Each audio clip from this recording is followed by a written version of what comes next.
Welcome to Science Store online classes.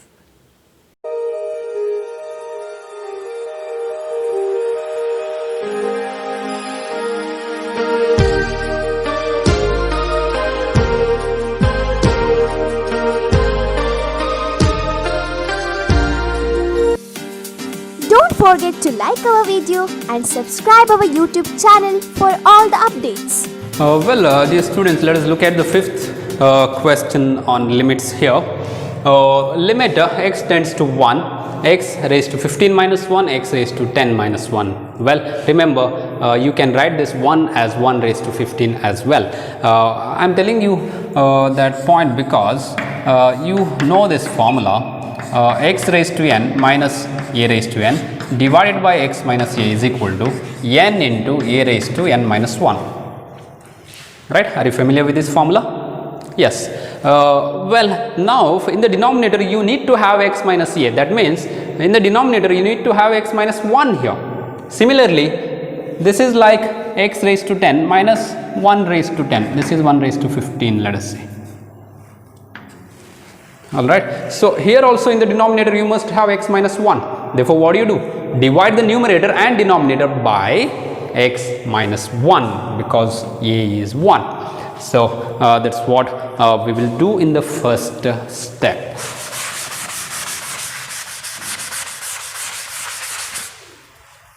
So, I will write that step directly. X raised to 15 minus 1 raised to 15 divided by x minus 1 whole divided by x raised to 10 minus 1 raised to 10 divided by x minus 1. Now apply the limit to the numerator, apply the limit to the denominator separately. Alright, I am not going into details here. I won't write that step of applying the limit separately. Okay, I will just write the answer. What is the answer? N a raised to n minus 1. So, what is n here? 15. And in place of a, what you have got? 1 raised to 15 minus 1 divided by, here n is 10 and 1 raised to 10 minus 1. 1 raised to anything is 1 itself. You don't have to worry about these two things because both will be 1. So, 15 by 10 will be the thing you need to consider and simplify that. So, that will be 3 by 2. So, 3 by 2 is the right answer and that's in the option D. Therefore, option D is the answer for the fifth question. Let's move on to the sixth question over here.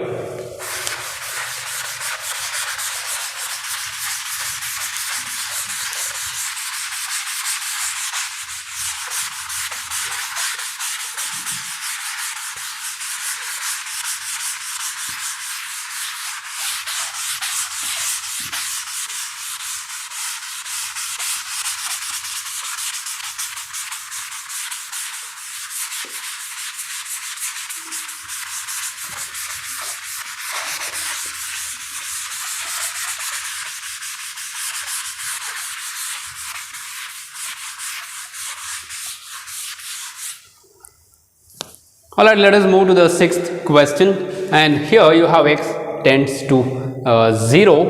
Well, this is square root of 1 plus x divided by x. So, you can use the same previous formula, x raised to n minus a raised to n divided by x minus 1. I will tell you how. This is the problem based on a substitution method. So, you got to substitute 1 plus x is equal to y. Alright, so that means in place of x you are going to write y minus 1. What is the original limit you have got? X tends to 0. So, as x tends to 0, what happens to y? Y will tend to 0 plus 1, correct? So, when x becomes 0 here, y will be 1. Now, make these two changes in the original limit. So, now your new limit will be y tends to 1 instead of this. So, let me write y tends to 1 and in place of 1 plus x you got to write y, so that is root y minus 1 divided by, what is the x? As I said, 1 will be brought here, that will be y minus 1. So write that y minus 1 here. This is almost looking like that x to the power n. Okay, what is y? What is root y? Y to the power half. So this is limit y tends to 1, y raised to half minus 1 raised to half divided by y minus 1. Now this is like x to the power n minus a to the power n divided by x minus a. A is 1. So what is the answer? N into a to the power n minus 1. In place of n we have got half, and a is 1 and to the power n minus 1. So that is like 1 raised to anything is 1 itself. So half is your answer. So that's in the option B. Well, let us move to the 7th problem.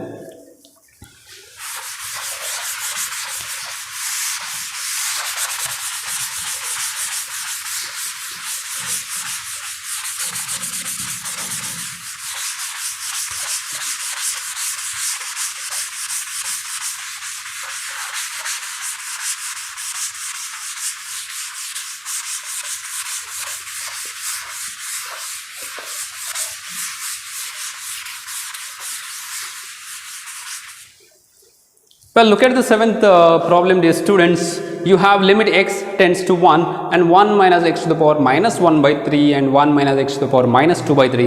If you think this is of the form x to the power n minus a divided by x minus a, you are wrong. Okay, this is not of that form. You can try by taking the LCM, because this is x to the power minus 1 by 3. When you take it to the denominator, it will be 1 by x to the power 1 by 3. Then you can take LCM, and then you can do all such things. But the problem here is you have minus 2 by 3. Alright, now how do we approach this problem?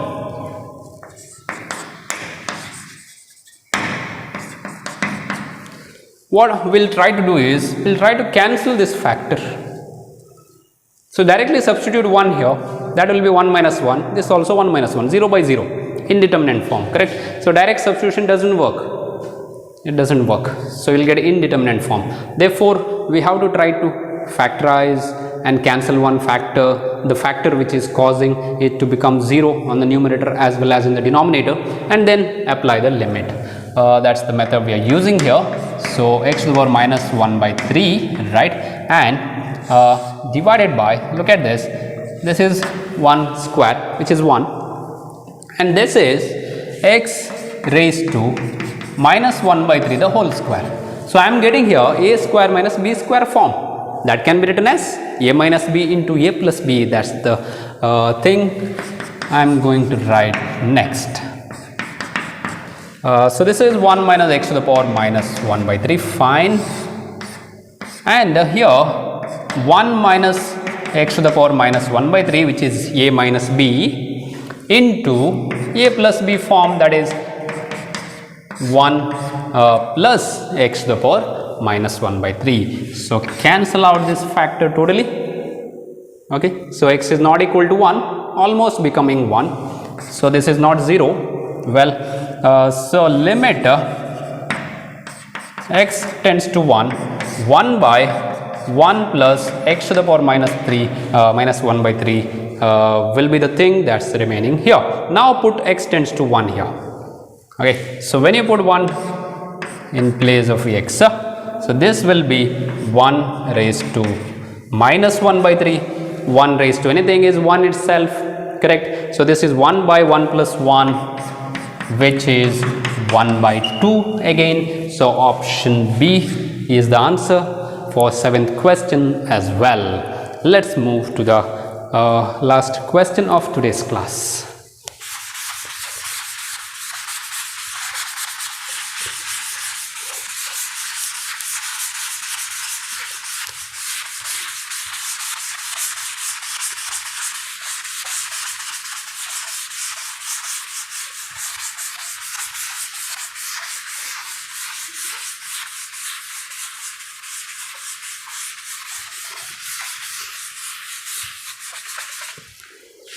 Well, dear students, let us look at the 8th question. Limit x tends to 0, similar to that. Okay, so but you may think that this is 1 plus 3x to the power half and that is also to the power half x to the power n minus a to the power n. No, a is a constant, but this is not a constant. You have the variable there, so that is not a to the power n. Okay, so you can't use that formula. So whenever you have certs, square roots, you try to rationalize. Okay, kind of rationalizing. You don't have that in the denominator, you have it in the numerator, but still you can use that method. All right, so what I am trying to do here is multiply and divide by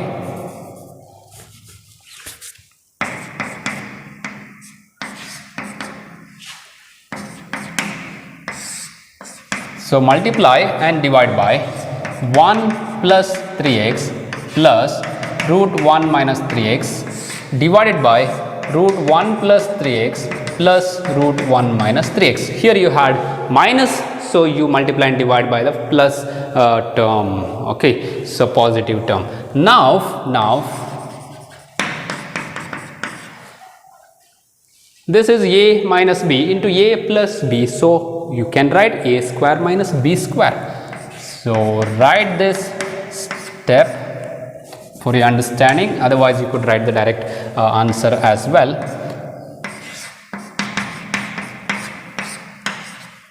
Divided by x into root 1 plus 3x plus root 1 minus 3x. So that term is multiplied, correct? Now the square root and square will cancel each other in both the places.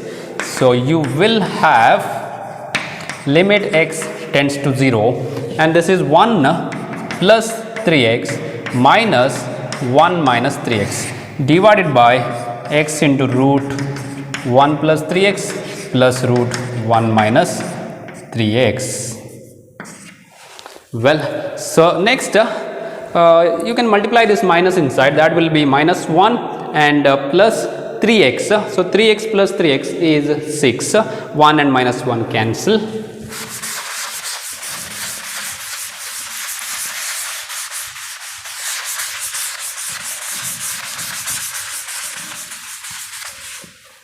So this is equal to limit x tends to 0, 1 plus 3x minus 1 plus 3x, and this is x into root 1 plus 3x and plus root 1 minus 3x. So that's equal to limit x tends to 0, and 1 and minus 1 cancel, that is 6 x, and divided by x, you see that x will have to be cancelled. That's the term causing it to become 0 by 0. So if you substitute 0 directly, you will get 0 by 0, right?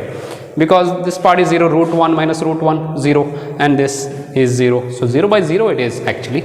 Okay, so therefore we have to cancel x before applying the limit once again. So